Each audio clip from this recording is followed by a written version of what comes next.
2013 has been a year marked by abuse against women and children in South Africa.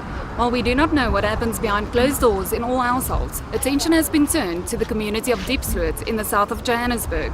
Just weeks ago, the bodies of toddlers were found here in the most gruesome of ways. With government's campaign of 16 days against the abuse of women and children, the Jacaranda FM news team this month turns our focus on this type of abuse.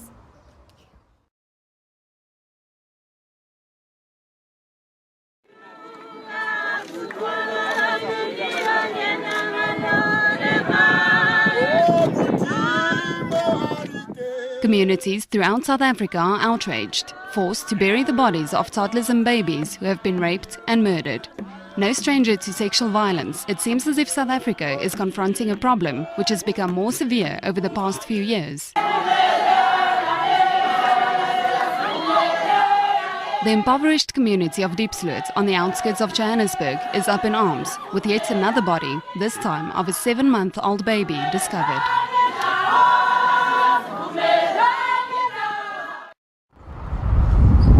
Diepsloot, with its massive unemployed population, is a haven for those who prey on the vulnerable, unemployed women and children. Recent reports of child molestation from this area is but the tip of the iceberg. On any given day, while mothers are at work, children as young as 2 are out on the street playing without any parental supervision. It is here where the impact is the worst.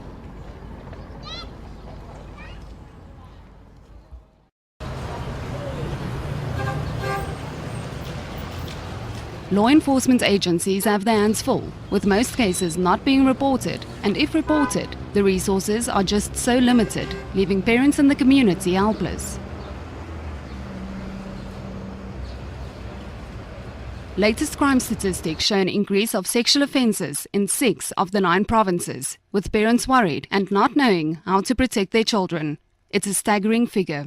Government recently announced the re-establishment of the sexual offences courts, specifically to speed up the prosecution process of such matters.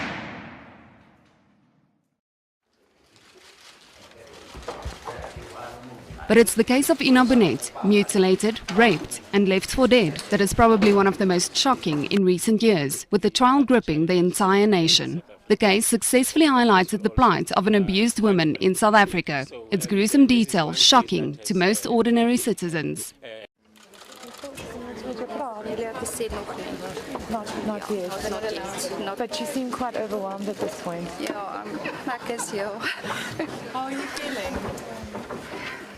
Okay, dankie. We are at Sisters with Blisters 2013. The weather is great, the turnout is awesome. We are all taking a stand against the abuse of women and children. Thanks to each and every one of you that came out today, because we all know there's no excuse for abuse. Campaigns like 16 Days of Activism against the abuse of women and children and the annual Sisters with Blisters Walk against abuse have tried to highlight the plight of women. The involvement of Gauteng Premier Nomvula Mokonyane has been a vocal one. The severity and widespread nature of the pandemic will not be addressed at high-level forums, but at the level of community structures. I think people don't really realize is how much they've given to raising awareness to Sonke and of course to women and men against child abuse, and not just walking, not just having fun, but actually making a positive contribution to a cause financially, but then taking that message and putting it out there into our communities.